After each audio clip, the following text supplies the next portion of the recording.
akan segera memulai pembelajaran kita pada hari ini. Sebelum kita memulai pelajarannya, tolong ketua kelas untuk dipimpin berdoa. Bisa? Baiklah teman-teman, sebelum kita memulai pelajaran hari ini, marilah kita berdoa bersama dalam hati. Berdoa, mulai.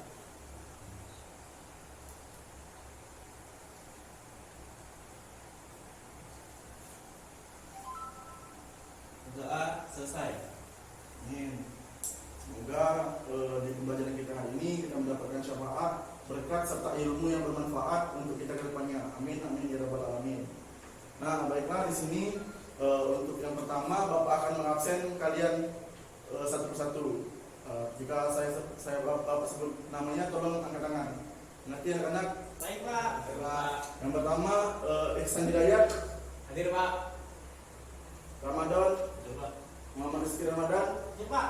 Muhammad Iswayudi Pratama. Saya. Baiklah, berarti semuanya hadir ya. Nah, untuk memasuki pembelajaran kita pada pagi hari ini, ada baiknya kita mengulang kembali atau mengulangi pembelajaran kita sebelumnya. Nah, pada materi kali ini kita akan mempelajari tentang jangka sorong dan mikrometer sekrup. Masih berkaitan dengan materi sebelumnya, yaitu alat-alat pengukuran. Nah, untuk untuk memotivasi kalian belajar lebih giat lagi, walaupun dalam kondisi seperti ini, walaupun pada kondisi COVID-19 seperti sekarang ini, Bapak harap kepada adik-adik atau teman-teman sekalian bisa menerima, bisa mampu menyerap mata pelajaran dengan baik seperti keadaan biasanya. Oke, tanpa perlu berpanjang lebar lagi, Bapak akan segera memberikan materi pembelajaran kita pada hari ini. Baiklah.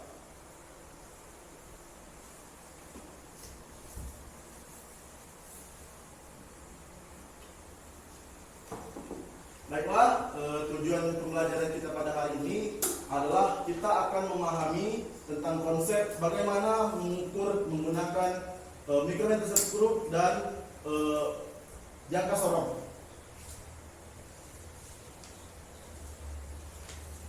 Bisa adik-adik teman-teman buka bukunya untuk mencatat. Nah, sebelumnya apakah ada dari teman-teman tahu apa itu jangka sorong?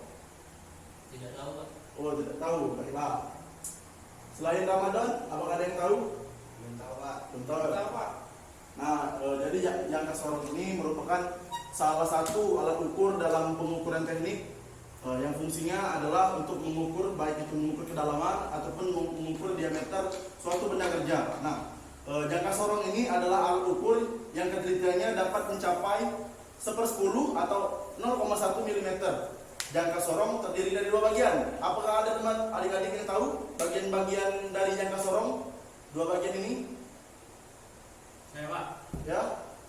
Skala utama dan skala premier. Ya, betul sekali. Nah, selain dari skala utama dan skala premier, dalam jangka sorong ini ada dua bagian. Tadi itu adalah bagian dalam dan bagian tengah. Betul yang dikatakan oleh Ihsan Hidayat tadi.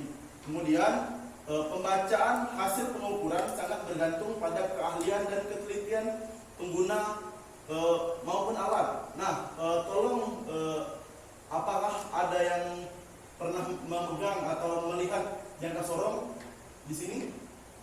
Belum pernah ya? Belum pernah. Oh, tolong sudah Bapak berikan tadi materinya? Ya Pak. Ya. Sudah Pak. Nah, pada jangka sorong versi analog umumnya tingkat ketelitiannya adalah 0,005 mm untuk jangka sorong di bawah 30 cm dan 0,01 untuk di atas 30 cm. Nah, kegunaannya untuk kegunaan yang pertama untuk mengukur suatu benda dari sisi luar dengan cara diapit. Yang kedua, untuk mengukur sisi dalam suatu benda yang biasanya berupa lubang pada bagian pipa maupun lainnya, dan dengan cara diukur Nah, selanjutnya untuk mengukur kedalaman celah atau lubang pada suatu benda dengan cara menancapkan bagian pengukur. Nah, bagian pengukur ini adalah bagian buntut atau bagian ekor dari jangka sorong ini. Nah, kemudian bagian pengukur tidak terlihat pada gambar, terlihat berada di sisi pemegang. Nah, jadi misalnya ada jangka sorong, jadi bagian ekornya itu adalah di bagian kiri atau bagian bawah saat kita memegang atas dan bawah. Nah, bisa adik-adik lihat di sini ya. Ini dia jangka sorongnya. Nah, jangka sorong ya. Nah, di sini ini bagian ekornya atau tangkai ukur kedalaman. Nah, di sini adalah skala utama yang kata Ihsan Hidayat tadi. Kemudian di sini terdapat skala premier dan skala sekunder. Nah, di sini bisa adik-adik lihat bentuknya ini seperti huruf F. Nah, huruf F. Jadi di sini ada tangkai tetap, ada skala ukurnya di garis lurus ini. Nah, sedangkan yang seperti ini adalah penggerak. Nah, di penggerak ini terdapat tombol kuncinya yang warna hitam ya. Nah, kemudian di sini ada contoh benda kerjanya seperti ini cara dia menghitung. Kemudian di sini ada yang bapak katakan tadi, rahang tetap dan rahang bawah. Nah, apakah bisa terlihat pada adik-adik semua? Bisa, Pak. Oke.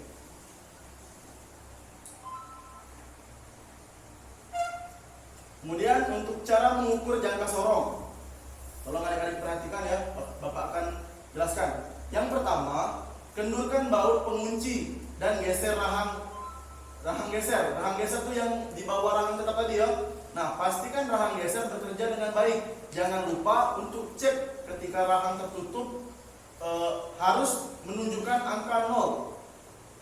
Kemudian jika tidak menunjukkan angka 0, teman-teman atau adik-adik bisa men-settingnya ulang. Kemudian langkah kedua adalah menggunakan jangka sorong. Selanjutnya adalah membersihkan permukaan benda dan permukaan rahang. Apa tujuan dari pembersihannya ini adalah agar tidak ada debu-debu atau hal-hal yang menempel baik itu di rahang geser atau rahang tetapnya maupun di benda kerjanya, agar tidak terjadi perubahan atau tidak terjadi kesalahan ukur saat kita mengukur. Nah, kemudian yang ketiga, tutup rahang hingga mengapit benda yang diukur. Pastikan posisi benda sesuai dengan pengukuran yang ingin diambil, lalu tinggal membaca skalanya. Nah, untuk yang terakhir, Bapak akan sedikit memberikan contoh bagaimana atau adik-adik bisa menjawab berapa jawaban dari soal yang Bapak berikan. Bisa adik-adik? Dicoba dulu ya. Ya. Nah, ini dia contoh soalnya. Bapak besar dulu. Nih.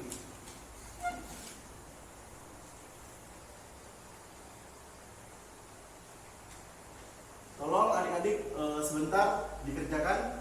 Kalau ada yang bisa silakan angkat tangan ya. Baik, Pak. Baik, Pak.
kita ambil langsung contohnya dari soal yang sebelumnya ya. Baik, Pak. Nah, tolong adik-adik perhatikan. Contoh, kita anggap ini skala utama dan ini skala yang non-use-nya, skala kedua. Misalnya saat angka 0 ini menunjuk ke angka 1, nolnya tepat di angka 1. Nah, maka benda kerja yang kita ukur itu berdiameter 1 cm atau 10 mm. Nah, akan langsung Bapak jawab saja ya di sini ya. Di sini kita memiliki satu buah gasing. Nah, gasing di sini kita lihat angka nolnya. Angka nolnya di mana? Angka nolnya tuh ada di 2,5, 2,6, 2,7, 2,8. Angka nolnya itu yang di 2,8. Nah, di skala non-use-nya, adik-adik bisa lihat di mana garis yang tepat lurus di satu garis. Kita lihat. Nah, di sini ada di garis 6. Nah, berarti bisa kita simpulkan bahwa jawaban di sini adalah 2,66. Nah, jadi lebar dari gasing ini adalah 26,6 mm. Apakah bisa dimengerti oleh adik-adik? Jadi di sini menunjukkan angka nolnya itu menunjukkan di angka 2,6 dan yang lurus itu di skala non-use-nya adalah angka 6. Jadi ukuran diameter dari gasing ini adalah 2,66. Baik, Pak. Mengerti, Pak. Ya. Jika adik-adik mengerti, kita akan lanjutkan ke alat ukur yang selanjutnya. Nah, kemudian alat ukur yang selanjutnya itu mikrometer skrup. Nah, jika dari adik-adik tadi belum pernah melihat jangka sorong, apakah di sini ada adik-adik yang pernah melihat atau memegang mikrometer skrup? Belum pernah, Pak. Belum juga, Pak. Belum ya? Oke. Kita di sini akan mengulas sedikit tentang mikrometer skrup. Mikrometer skrup adalah alat ukur yang dapat melihat dan mengukur benda dengan satuan ukuran yang memiliki ketelitian hingga 0,01 atau 1/100 mm.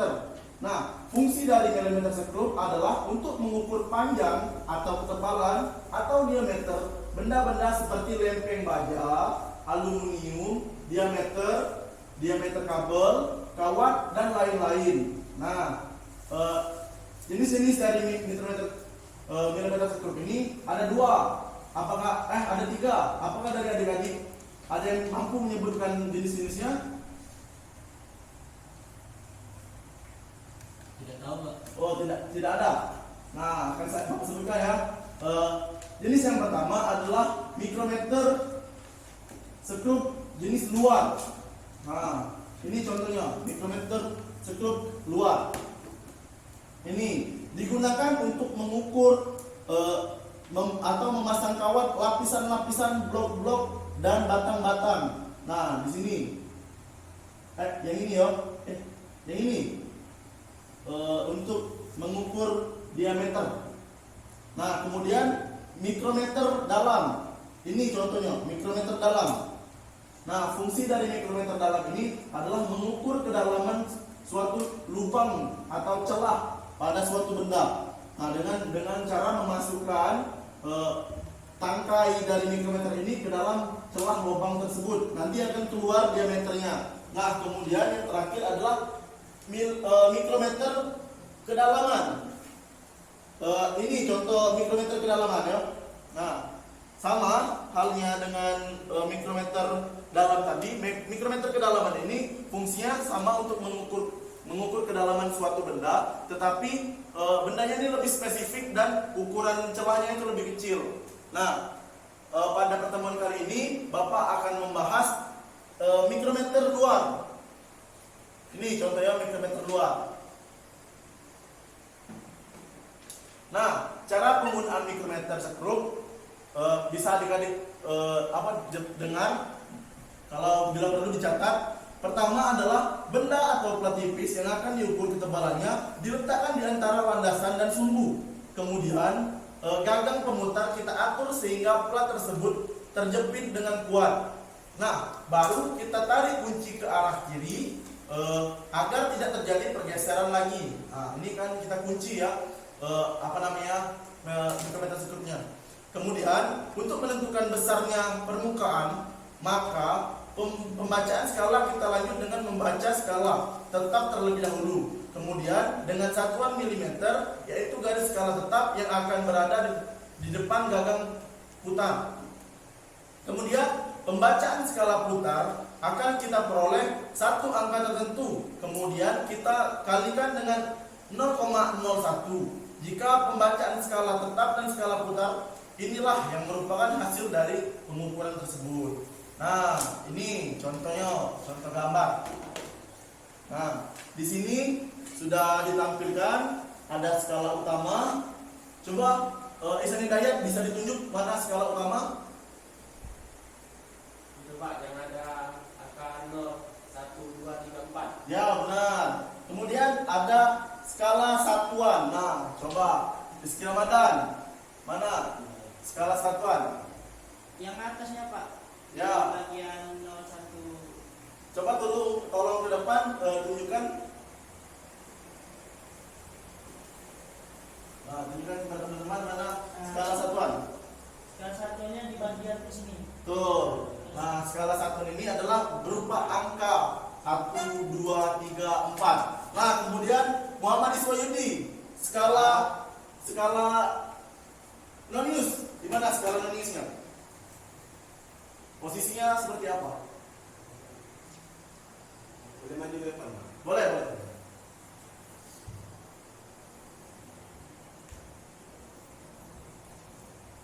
Ini Pak, skala nonius. Ah ya, betul. Skala nonius. Skala nonius ini bentuknya melintang ya. Maksud saya vertikal dari atas ke bawah. Jadi putarannya itu saat kita memutar mikrometer skrup itu dari atas ke bawah skala noniusnya. Ini istilahnya itu, istilah mudahnya adalah 0 komanya. Jika skala utamanya itu satuan utama, misal 1, 0, 1, 2, 3, 4 yang di depan koma. Nah, skala nonius ini adalah skala yang komanya, yang di belakang komanya. Nah, yang terakhir itu skala tengahan. Nah, skala tengahan ini ada tidak yang bisa tahu apa itu skala tengahan?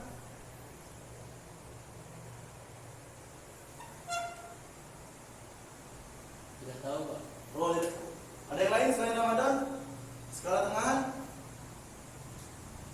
Oke, skala tengahan di sini adalah skala setelah skala utama atau setelah skala satuan, yaitu skala tanggung bisa kita sebut ya, ialah 1,5 atau 2,5 itu.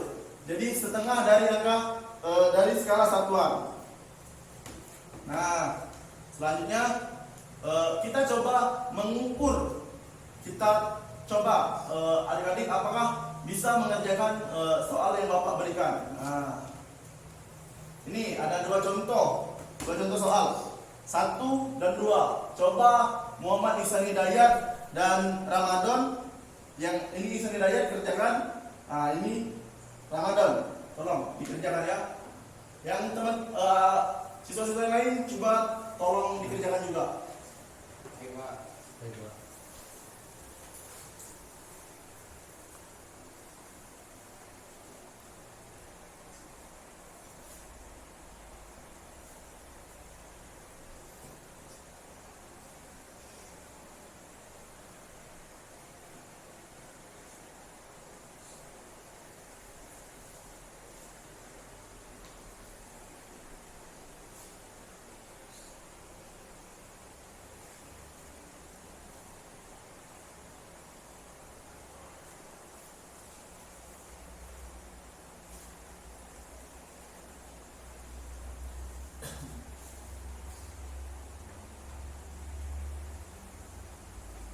Jika sudah ada yang selesai, bisa ditunjuk tangan ya.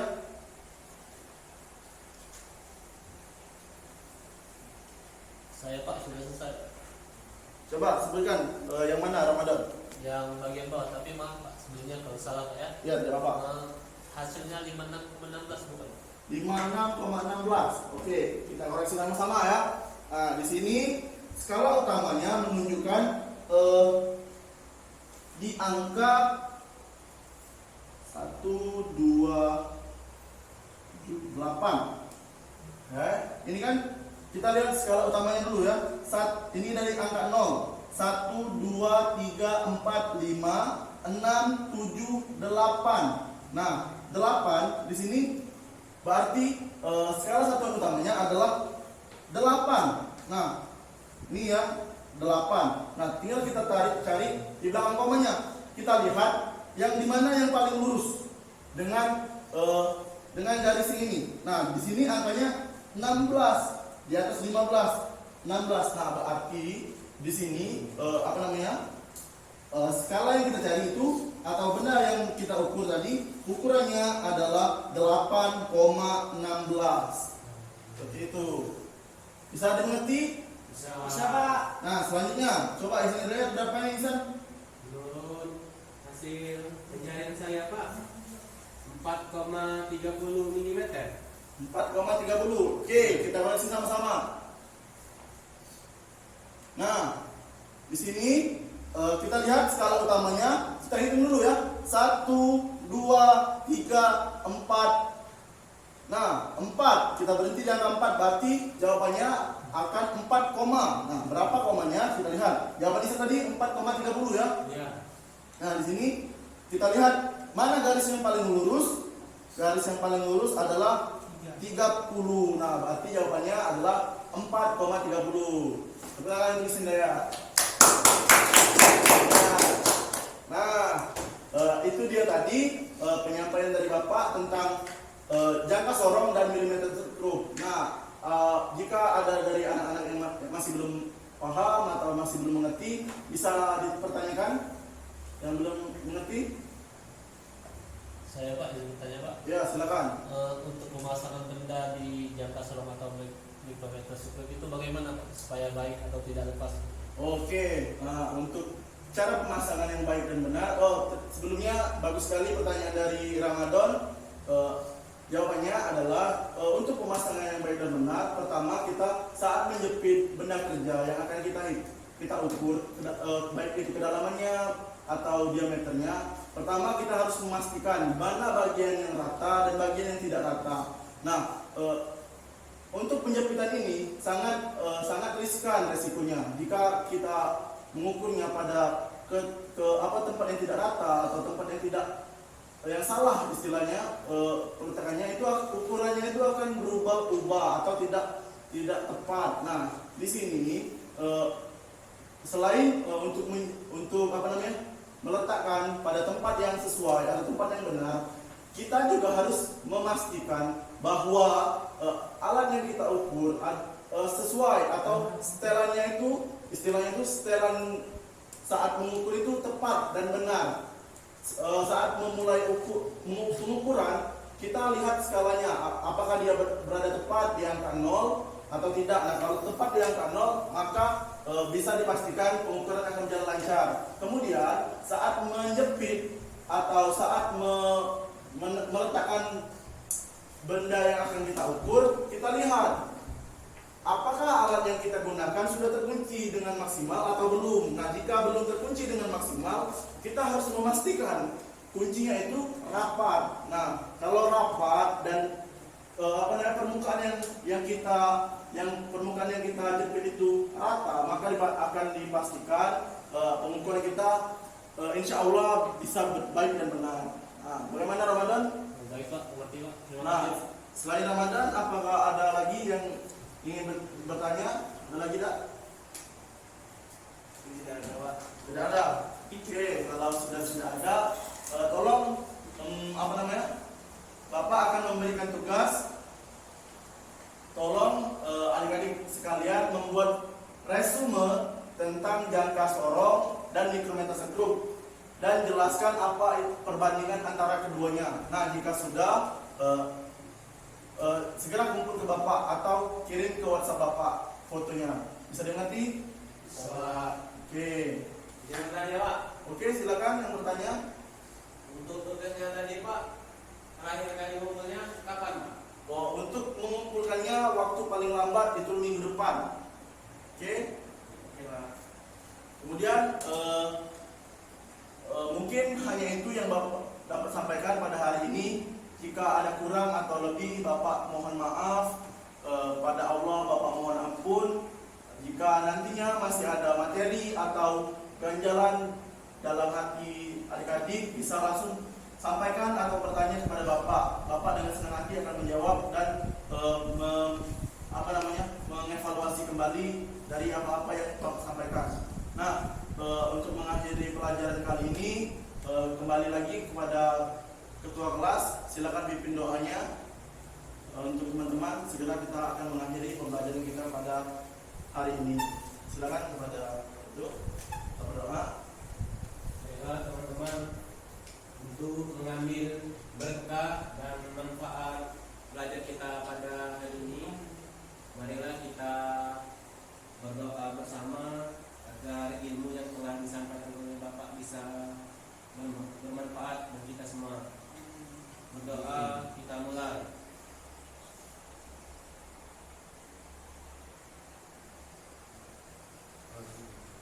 Berdoa selesai.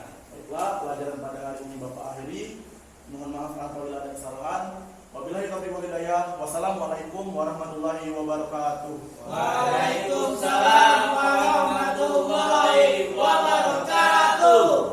Kasih Pak. Sama. Kasih Pak. Terima kasih Pak.